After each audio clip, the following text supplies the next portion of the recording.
Hello guys, खूप दिवसांनी आपण व्लॉग पोस्ट करणार आहे. व्लॉग असा होता, मी गणपतीचे शूट्स घेऊन ठेवलेले, बट कामामुळे बिलकुल एडिटिंगला बसायची इच्छा पण नव्हती आणि टाईम बिलकुल मिळत नव्हता. आणि घरच्यांसोबत व्लॉग बनवायला खूप कमी टाईम मिळतो. सो आता सगळे माझ्या मागे लागलेत की व्लॉग तू घेतले शूट्स तर व्लॉग पोस्ट कर.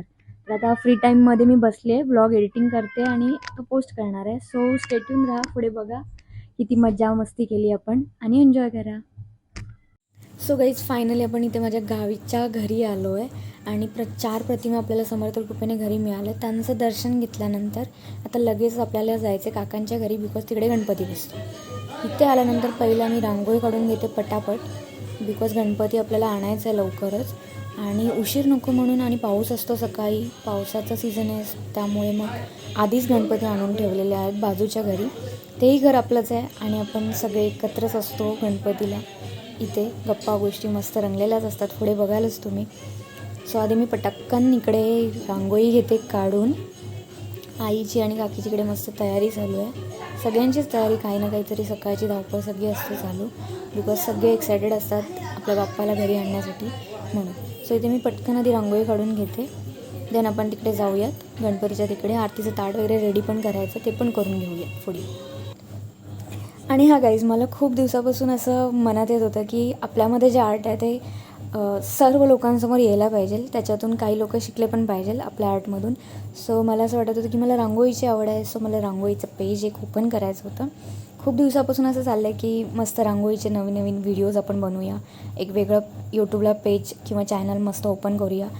सो तुम्ही मला कमेंट करून नक्की सांगा, तुम्हाला जर बघायचे असतील माझे वेगवेगळे रांगोळीचे डिझाईन्स वगैरे. खूप आवडतं मला पहिल्यापासून रांगोळी काढायला. मी कुठे शिकले नाही, बट गॉड गिफ्टेड आहे ही कला. सो मला नक्की कमेंट करून सांगा की चॅनल ओपन करूया की नको आपण. ठीक आहे, इथे आता पटकन रांगोळी आपली होतच आले. आणि ह्या गाईज, जसं की मी इंस्टाग्रामवरती बघितलं होतं की गणपतीची पावलं काढण्याची जबाबदारी ज्यांना मिळते ते खूप लकी असतात. सो मलाच मिळते. आणि इकडे आपण आरतीचं ताट पण रेडी केलं आणि पावलं बघा तुम्ही, खूप छान मस्त काढली होती मी. मला आवडतात, दरवर्षी मीच काढते आणि मला स्वतःहून आवडतं काढायला ते. इकडे मम्मी आणि वहिनी मस्त रेडी आहेत बाप्पाचं आपलं आगमन घरी करण्यासाठी. आणि आपल्या बाजूचे घर आहे ते पण आपलंच आहे, माईचं घर. पहिल्यापासून आम्हाला तिने खूप जीव लावला आहे सर्वांवरती, म्हणजे सगळेच, माझ्या आत्या वगैरे सगळे आम्ही खूप छान असतो या दिवसांमध्ये एकत्र. सो इथे आत्ता बाप्पा फायनली आपल्या घरी आपण आणून ठेवतो आहे. आणि काकांचा पण गणपती आहे, सो तो पण तिकडे न्यायचा आहे. एक वॉकिंग डिस्टन्सवरती काका राहतात. सो हे बघा, इथे आता मम्मी, वहिनी, काकी आहे, सगळे आम्ही बाहेर आलो आहे, बिकॉज पप्पा गणपती तिकडे घेऊन जाणार आहेत काकांच्या घरी म्हणून. आणि माझा दादा आहे, रेड कुर्त्यामध्ये आहे तो. आणि हे भाईचे मुलं आहेत, साईडला आहे तो शर्टमध्ये, बाजूला आहेत ते माझे काका आहेत छोटूला घेऊन. आणि फायनली आता घरी मी आले, तिकडे नाही गेले मी काकांच्या इथे, बिकॉज इकडे सगळं तयारी आधी करायची होती. आणि हे सगळे लोक येईपर्यंत चान्स होता फोटो काढायचा, म्हणून मी फोटो काढायला सुरुवात केली. आणि सगळ्यांना बोलले आपण फोटो काढून घेऊया पप्पासोबत, म्हणजे पप्पा आणि दादा तिकडे गेले होते ना काकांच्या इथे, म्हणून आम्ही पटकन इथे फोटो काढून घेतले, बिकॉज नंतर चान्स नाही मिळत असे फोटो काढायला.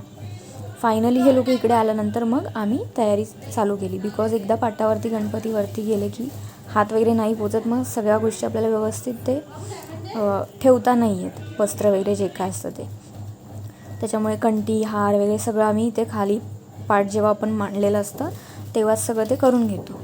म्हणून हे आता मी इथे बसले. नेहमी माझी ही जागा असतेच बाप्पाच्या मागे, जेव्हा बाप्पा पहिल्यांदा घरी बसतात तेव्हा. हे सगळं तयारी करायला खूप आवडतं मला. म्हणजे ते एक भक्तिमय वातावरण असतं, मस्त वाटतं एकदम. बाप्पासाठी आपण पूर्ण वर्षभर नेहमी वाट बघत असतो की कधी आपल्या घरी येणार. सो त्याच्यासाठी आपण तर नेहमी नीटनेटके राहतो. सो बाप्पा आल्यानंतर पण त्याला सजवण्याची जी मजा आहे ना ती खूप वेगळीच असते. म्हणून मी ही जागा पहिल्यांदा तिथे जाऊन बसते, म्हणजे करायला पण मिळतं. सगळेच आम्ही करत असतो, बट मी थोडे दिवसांनी जाणार लग्न वगैरे करून. सो ह्या गोष्टी परत आपल्याला कुठे करायला मिळतील ना. सो म्हणून आपल्या घरी आहे तोपर्यंत मस्त करून घ्यायच्या सगळ्या गोष्टी आवडीने. म्हणून मी सगळी तयारी इथे आमची चालू आहे, बघताय तुम्ही सगळे मस्त, सगळ्यांचे हात लागतात तयारीमध्ये. सो आपण सगळी तयारी करून घेऊया. आणि मग सगळी तयारी झाली की पप्पा आणि दादा दोघे वरती ठेवतील टेबलवरती, आपण जिथे डेकोरेशन केलं तिथे बाप्पाला.